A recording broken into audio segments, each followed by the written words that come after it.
والنجم إذا هوى ما ضل صاحبكم وما غوى وما ينطق عن الهوى إن هو إلا وحي يوحى علمه شديد القوى ذو مرة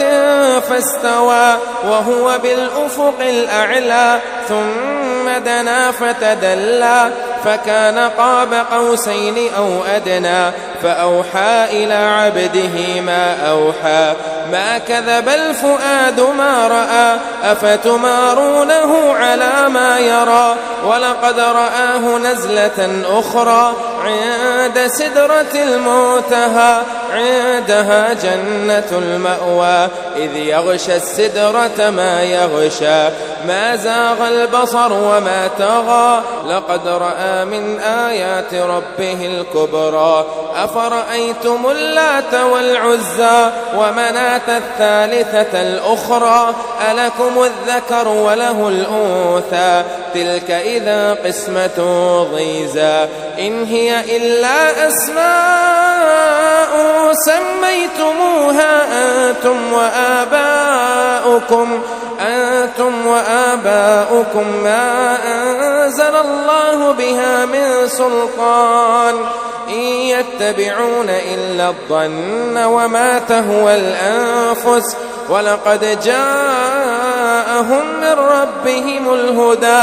أم للإنسان ما تمنى فلله الآخرة والأولى وكم من ملك في السماوات لا تغني شفاعتهم شيئا إلا من بعد أن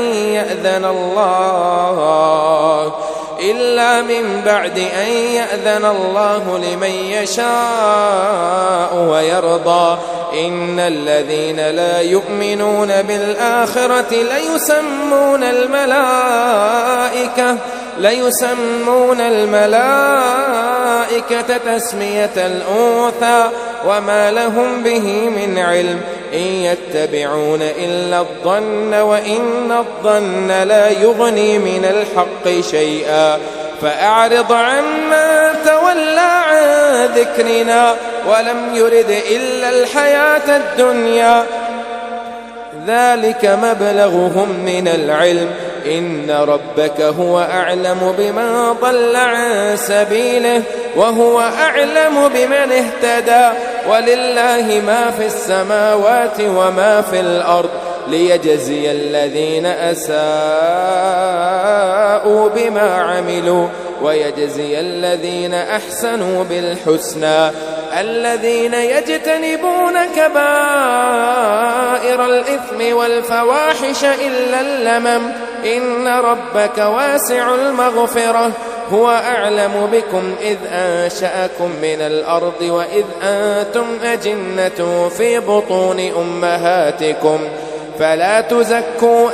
أنفسكم هو أعلم بمن اتقى أفرأيت الذي تولى وأعطى قليلا وأكدى أعنده علم الغيب فهو يرى أم لم ينبأ بما في صحف موسى وإبراهيم الذي وفى ألا تزر وازرة وزر أخرى وأن ليس للإنسان إلا ما سعى وأن سعيه سوف يرى ثم يجزاه الجزاء الأوفى وأن إلى ربك المنتهى وأنه هو أضحك وأبكى وأنه هو أمات وأحيا وأنه خلق الزوجين الذكر والأنثى من نطفة إذا تمنى وأن عليه النشأة الأخرى وأنه هو أغنى وأقنى وأنه هو رب الشعرى وأنه أهلك عادا الأولى وثمود فما أبقى وقوم نوح من قبل إنهم كانوا هم أظلم وأطغى والمؤتفكة أهوى فغشاها ما غشا فبأي آلاء ربك تتمارى هذا نذير من النذر الأولى أزفت الآزفة ليس لها من دون الله كاشفة أفمن هذا الحديث تعجبون وتضحكون ولا تبكون وأنتم سامدون فاسجدوا لله واعبدوا